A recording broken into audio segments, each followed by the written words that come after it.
You know, I do love my Walther toys. So here is another Walther toy.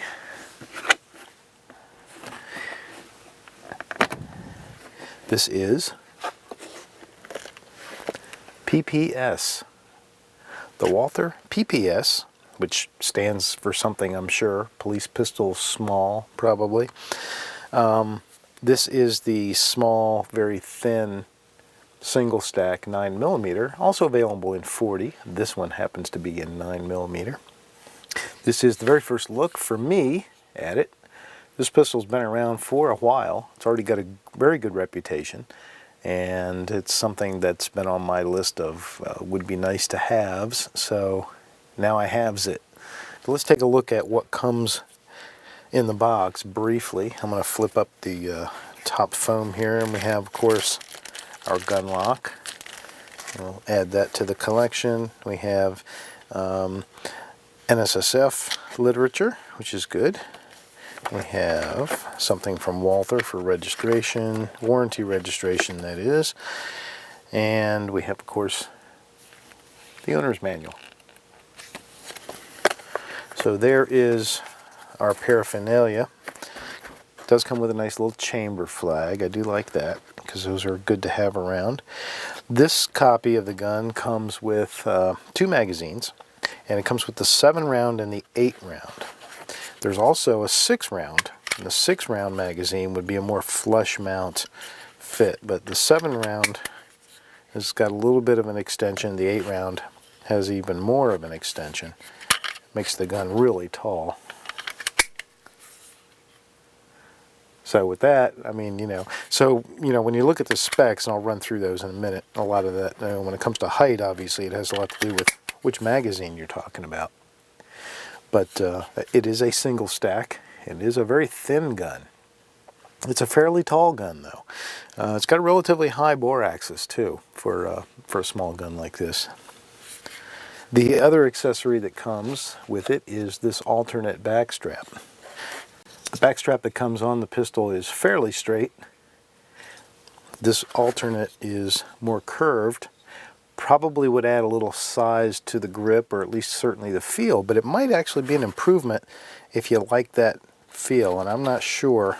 I've given it a little thought both ways, but I think I'm going to try it out first with the grip that it comes with, but then I may try that alternate on just to see if I like it better. So that's how it comes. It's a pretty simple delivery. You have your pistol, you have 2 magazines of different capacities, and you have an alternate grip. Okay, so real quickly we're going to run through the specs on this thing, and I'm just going to quote chapter and verse from what Walther publishes. It's a 3.2-inch barrel. The gun is Tenifer coated, as are most Walther products, inside and out, so barrel and everything is also Tenifer coated. I will make a quick comment. I don't know if you can see that. You can kind of catch it, the light's catching it a little bit right there, but this gun has a very pretty crown on the barrel. That was one of the first things I noticed, was just what a nice job they did beveling that crown. So, nice touch, Walther. Nice touch. All right, where were we? 3.2 inch barrel. It is, of course, a locking breech design. Very traditional in that respect. The trigger pull they rate at just over 6 pounds. It feels heavier than that to me. I haven't put a gauge on it yet. I'll do that at some point in time. Feels very Glock-like, the trigger, and so it feels heavy. The overall length of the gun is 6.3 inches, so it's relatively long. Sight radius I haven't measured yet, but it's close to all the way, so I'm going to say it's probably 5 3/4 inches or so. And the height of this gun, again, it's really going to depend on which magazine you have in it, but it's going to be varying from approximately 4.5 to 5.5 inches in height, depending on which of the magazines you have in it. The width of the gun is 1 inch. They rated it 1 inch exactly, so I assume that includes the most protruding control, which would be the slide stop. It is very thin. The weight of the gun, 21.5 ounces. So it's got a little bit of weight to it for a pistol its size, but not bad. Feels pretty balanced. A little top heavy maybe. But once you get a loaded magazine in there, it's probably going to feel much less top heavy. Capacity is, again, in this case, 7 + 1 or 8 + 1, and with the other magazine it would be 6 + 1. So 6, 7, or 8 + 1 are your capacity options with this pistol. It is pretty traditional in design. Like I say, it's a locking breech tilting barrel mechanism. Now, one thing that you will note, it does not have any kind of mag release button here on the side. That's because it has the European style paddle release, which is, of course, by its nature, ambidextrous. However, the gun is not ambidextrous because there is no slide stop on the right side of the gun for a left-handed shooter. Nor is it reversible. So you do have the European mag release, though. Let's see, what else real quick. A couple things, my first impressions without having shot the gun yet are that, number one, the trigger is heavy. The trigger feels very heavy and a little gritty. So that'll be something I'm going to be interested in feeling while I shoot the gun. The fitting of the magazine here, see that gap? That bugs me a little bit. It always bugs me in pistols where they don't. You can push it up a little bit, but I don't know. To me, it just bugs me. So, and then the other thing that I think is a little bit questionable is this polymer guard that's molded around the slide stop. It makes it a little hard to flick your thumb up and engage the slide stop. For example, if you didn't have a magazine, you want to lock the slide back. Normally you would just do this. That guard almost prevents you from doing it, so you have to sort of try and dig your thumb around that. So that's a little questionable. I know why it's there. It's there to protect accidental engagement, maybe accidental engagement while you're shooting. I get that, but I don't know. We'll see. You know, observing the gun and handling it at the workbench and getting it out at the range and shooting it are often two very different things. So I will withhold a lot of opinion and comment until I've done both. The sights are pretty traditional 3-dot combat sights. They are not night sights, just 3 white dots. Very good ones, very visible. Should be a nice sight picture. So you may notice this little red dot in the center of the back of the slide. That is your striker indicator. That is a cocked striker indicator. So what you'll notice is when I start to engage the trigger, let me get some light on this thing, start to engage the trigger, see it come out. So this actually serves as a pretty nice demonstration of double action only trigger pull as it relates to a striker fired gun. And the reason they call them double action is because you are doing more than one thing. You are completing the cocking of that spring. You can see you're moving that striker rearward, therefore you're compressing the spring around it. And then as the trigger breaks, you're completing the second action, which is to release it and drop the sear. So that's double action. What's neat is if you hold the trigger back and work the action, look how far that thing sticks out.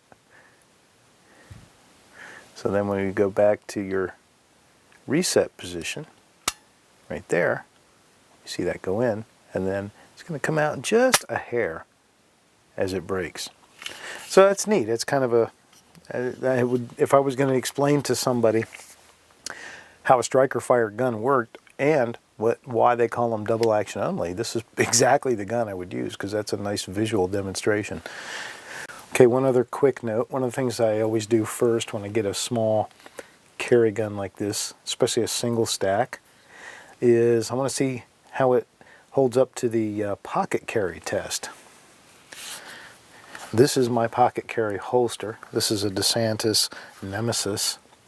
And basically my rule of thumb is if it'll fit in this holster, I can pocket carry.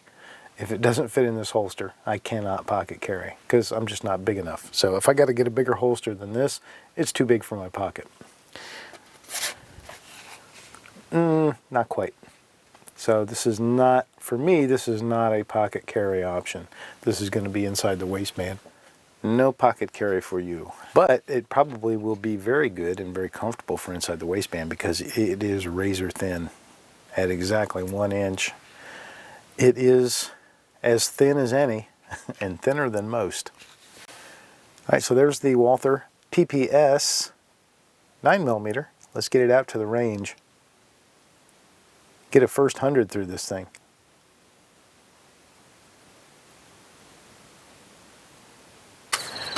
All right. Given the weather, this might be the fastest first 100 I've ever done, but I'm going to do it. I'm going to start out with Herder's Select Grade. And my 7. And my 8. 7-rounder and 8-rounder, loaded and ready to go. At least 7 rounds and 8 rounds equals 15, which appeals to my OCD of even rows. Walther PPS, putting the first 100. Starting with Herder's. Let's go do it.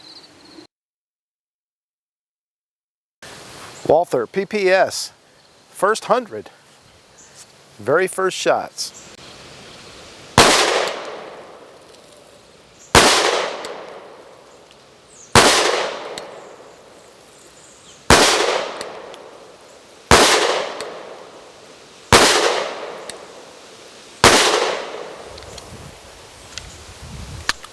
So far, it looks like it's pretty much shoots right to where the front dot is. So let me raise my sight a little.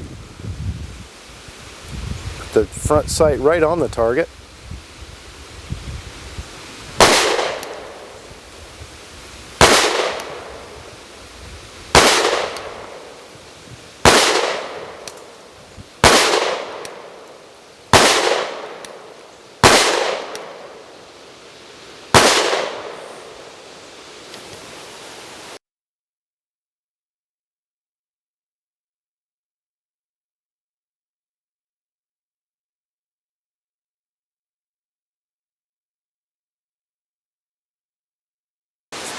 Okay, took off my sunglasses, put on my shooting glasses. Maybe that'll help. All right, I haven't eaten nearly enough of that green dot, so let's go some more. Same target. I'm at about 7 or 8 yards, actually closer to 10. So almost 10 yards.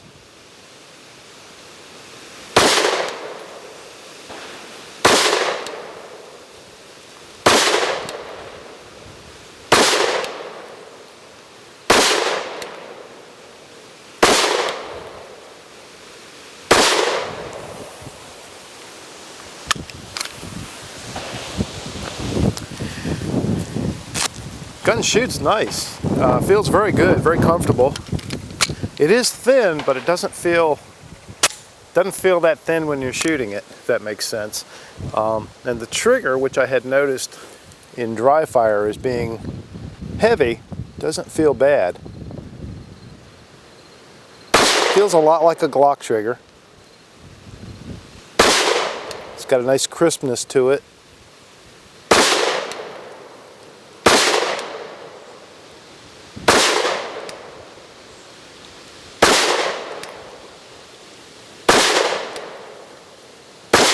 This gun definitely seems to like to shoot right at point of aim. So wherever you put that front dot, at least at 9 or 10 yards, wherever you put that front dot, that's where it's going to hit. Always takes me a few magazines just to get the feel for a gun, but so far I'm liking the way this gun feels. It's fits my hand nice. I did try, before I came out, I tried the alternate back strap. They're very easy to change out, no tools required. But that felt a little odd, so I went back to the flat, the one that they send the pistol out with. It feels comfortable to me. You've got a nice grip tang here, so you've got a good deep grip up into the web of your hand. That helps. Bore axis is a little bit high, but you don't notice it. I don't anyway. Recoil seems very manageable. I don't know. While I collect my thoughts, let me load up some more magazines and let's go some more.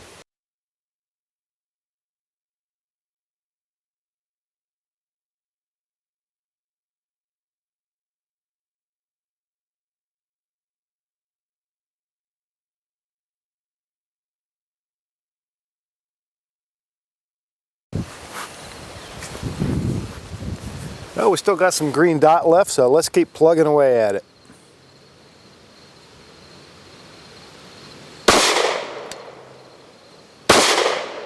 I like the reset on this trigger. Again, very Glock-like. Short, crisp, great feedback.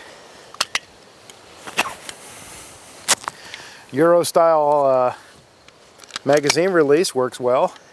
Feels like it's loosening up a little bit too. When I first started handling the gun on the workbench, it was a little stiff, but it's definitely loosening up with use. All right, we're halfway there. I'm done my herders. Now moving on to PMC bronze.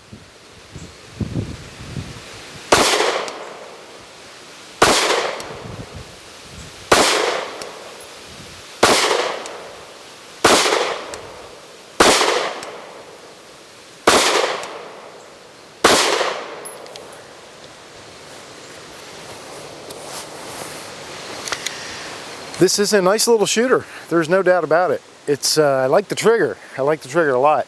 It doesn't feel as heavy in live fire as it did in dry fire, and that's kind of typical for a lot of pistols. Trigger's going to feel a little different when you're really shooting it than it does when you're just, sort of analyzing it at the workbench. But I still am going to make the comparison that it's very Glock-like. It certainly is. It's a short, crisp trigger. It's a little heavy, but you don't feel the heaviness when you're shooting it. And I really like the feedback. It's a short stroke, gives you great tactile feedback. You know you're there, and you know you're ready for the next trigger pull. So now that I'm halfway through the first 100, I'm going to maybe speed things up a little bit, see if I can't get a good tempo going with this trigger without slapping at it. So I'm going to load my magazines back up, price you pay for single stacks, and let's go some more.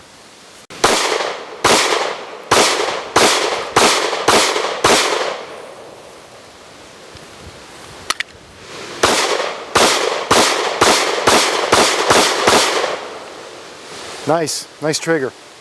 It definitely opens my group up, makes it a little ugly, but they're still all on paper.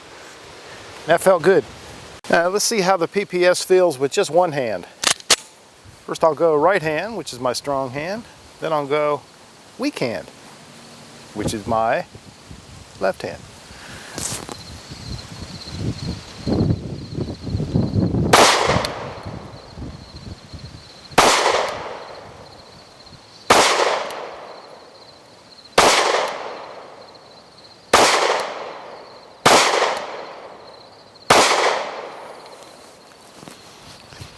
Feels good.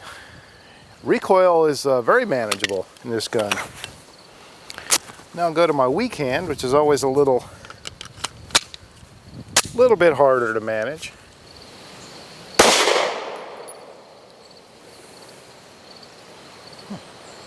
Must have limp wristed it a little bit here.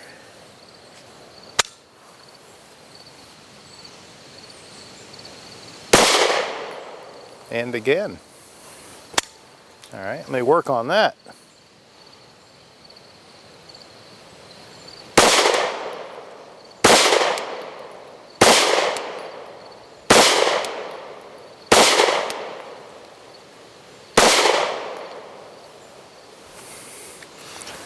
Okay, interesting. 2 or 3 times there. I was apparently limp wristing a little bit with my left hand, and the slide didn't cycle all the way back into battery, so we kind of slowed it down a little, took some of the momentum away by letting the gun travel back too much with a weak grip. So that's interesting. I'm going to have to try that again. All right, so there it was. There was the first 100 with the Walther PPS. This is a nice little pistol. I definitely can understand why it's been popular for a long time. I'm going to have to bring this thing back out and work it out a whole lot more, partially because it's fun. And I want to compare it to a lot of the other single stacks out there. There's some obvious choices. I can think of half a dozen right now that maybe I need to line up and do a whole bunch of comparison videos between these single stack 9mm carry guns. This is certainly one of them to look at. Thanks for coming with me. Okay, so here's a quick update to the malfunction issue. So I was thinking on the way home, I was like, you know, limp wristing, I don't know why that really should be my first thought, because that's generally never a problem for me. In fact, I have a hard time doing it on purpose. So I popped the gun open, took the slide off, and this is the first thing that met my eye. That is, you can see where we are. Here's the recoil spring assembly. I have not disassembled it any further. I just took the slide off, and this is exactly how it looks. Look at all that brass that's been shaved off of the cartridges. And there's tons of it in there too. Pretty much down in every channel. There's all these flecks of brass, but look right here, all this brass caked on. I mean, it really is literally just caked on there.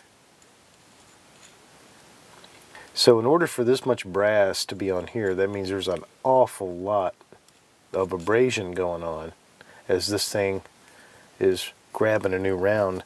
Because this part right here is what grabs that new case, that cartridge, from the magazine and pushes it forward into the chamber. You can see as it's doing that, it's slipping over the top and shaving brass off of the top of the cartridge. That should not happen. You should have witness marks and a little wear on this, but you should never have brass on it like that. So that made me look at some of the brass from today's shooting, and I will show this if I can. magnification may be difficult, but there you go. Here's the best example, and this is the this is PMC ammo that I was shooting. You see that line right there? You'll see there's a little nick in the base of the case, in the rim, and then look at that line right there above my thumbnail. See it? So it dragged all along that cartridge and shaved brass off of it. You figure it did that 100 times. Alright, so let me find another one. Here's a Herder's cartridge, and let me find this spot. This one I think was less pronounced. Yeah, I think here we go. Again, we have a nick in the rim where it hit, and then it looks like on this one it skipped a little. You see, again, just above my thumb. I apologize, it's not that clear. These are hard to see without a lot of good magnification, but you can see where it sort of skipped and took little divots out of the brass.